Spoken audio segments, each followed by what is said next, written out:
Psicologia da Unesp de Bauru. Muito obrigada, Flávia, pelo seu aceite em estar aqui conosco hoje. Eu agradeço o convite e a parceria de sempre entre a Secretaria Municipal de Educação, e o trabalho que a gente vem realizando no Departamento de Psicologia da Unesp. Flávia, nossos cursistas acabaram de assistir uma entrevista que você realizou para a Unesp em 2017, onde você faz um resgate histórico do currículo municipal de Bauru, da construção desse currículo, desde a versão inicial até essa versão 2016. Naquele momento em que vocês discutiam essa versão, a BNCC, a Base Nacional Comum Curricular, estava também sendo discutida e foi publicada em 2017, E hoje nós, enquanto sistema de ensino, realizamos o alinhamento do currículo municipal com a BNCC. E eu gostaria então que você falasse um pouco para nós sobre os fundamentos teóricos do currículo municipal que apresentam algumas divergências em relação à noção de competências, apresentada pela Base Nacional.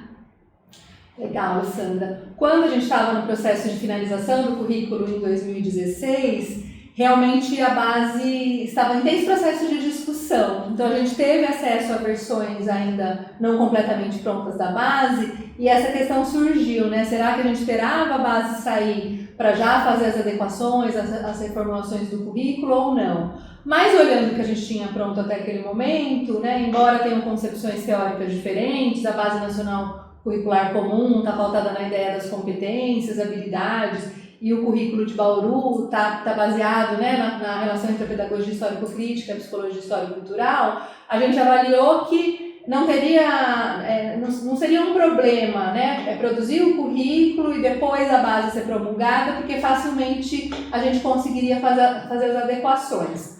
Por quê? Porque a base, acho que os principais pressupostos teóricos da base, isso já vem desde os parâmetros curriculares nacionais, está pautado na própria pedagogia das competências, que tem uma origem inicial lá no construtivismo, bebe algumas ideias do Piaget, mas depois é uma teoria própria, que está muito pautada na epistemologia da prática. Então a ideia das competências é que o sujeito precisa aprender a fazer determinadas coisas e os conteúdos eles ficam em segundo plano.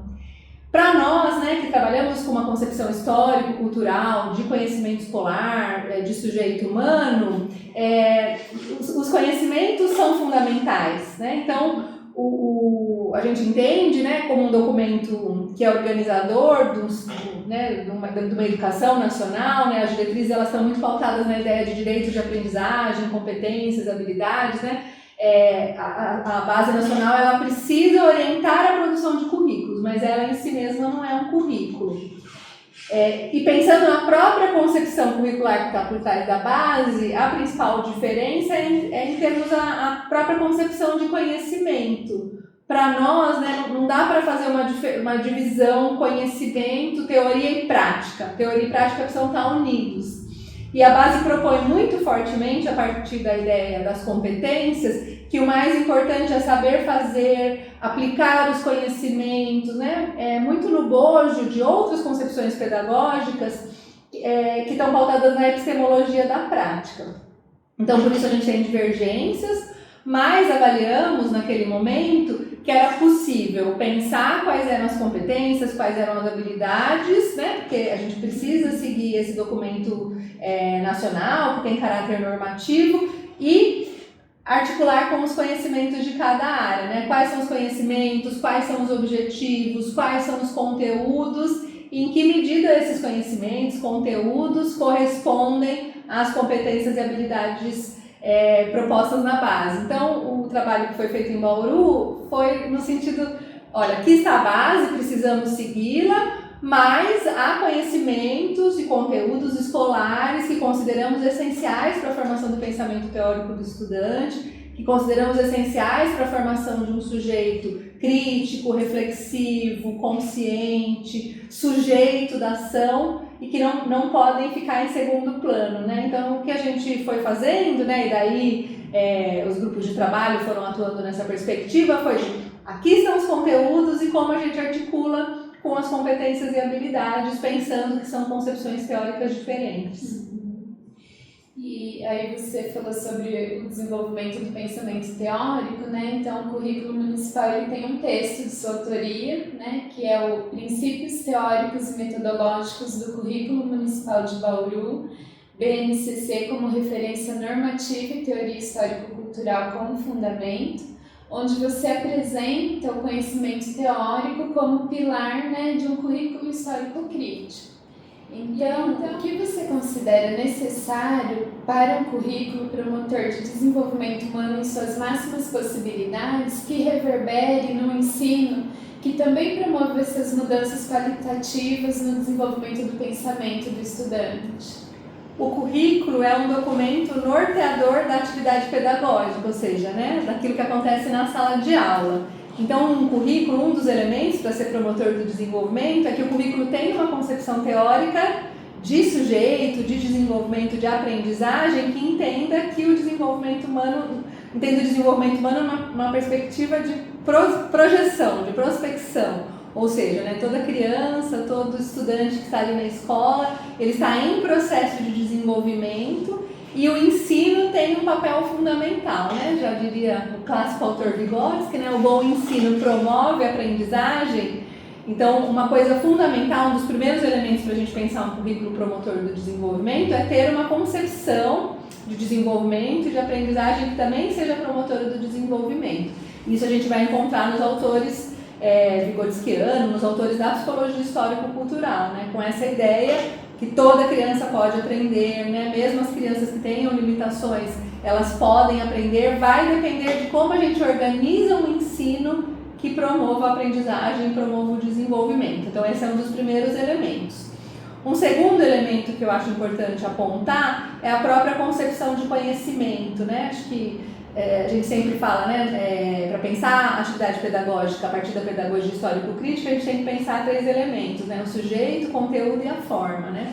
Então, em relação ao conteúdo, o currículo precisa estar organizado de maneira que ao longo do processo de escolarização a criança vai se apropriando paulatinamente de um conhecimento que é teórico, tendo em vista a formação do pensamento teórico. O que é o pensamento teórico? O pensamento teórico é o pensamento que reflete, que faz relações entre os conceitos, que não fica na primeira aparência de um fenômeno, que consegue estabelecer relações entre as áreas, que consegue fazer análise crítica da realidade, né? Então, nossa meta é que a criança, ao final do ensino fundamental, né, no 9º ano, ela tenha já os alicerces do pensamento teórico.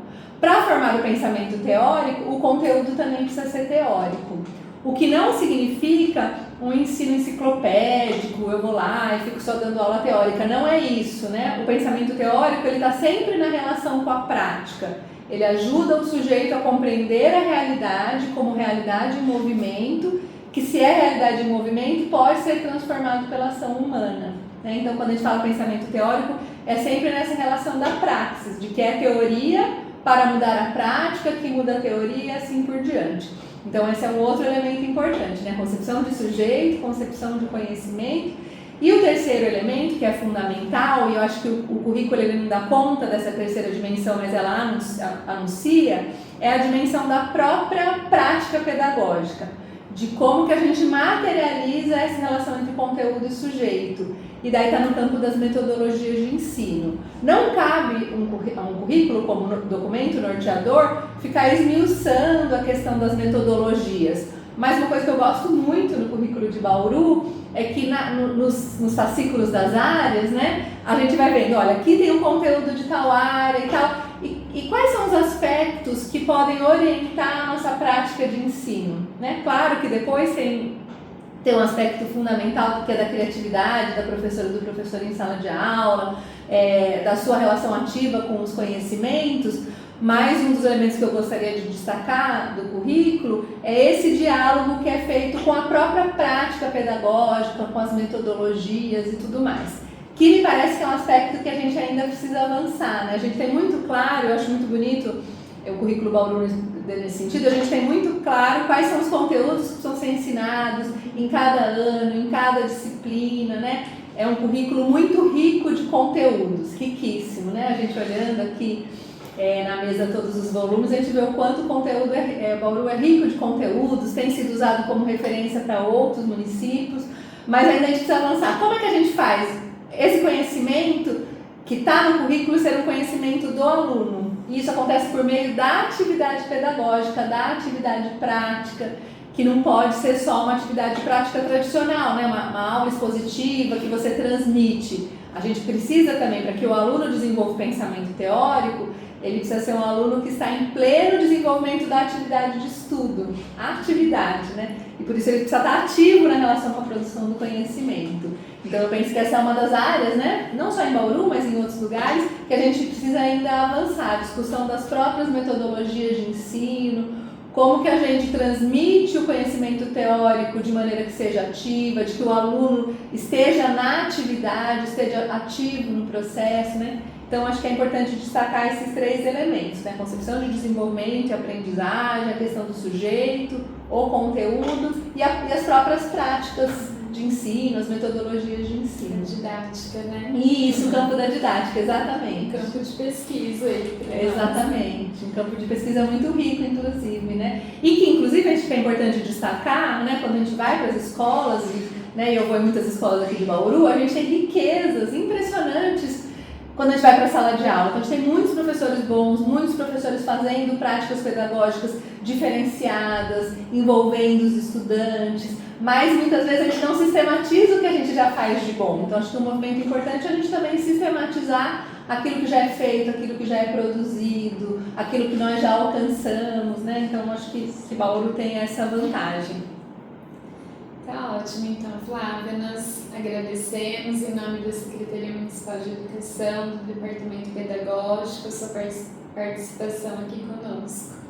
Eu que agradeço a parceria de sempre e estou sempre à disposição para a gente continuar dialogando. Obrigada.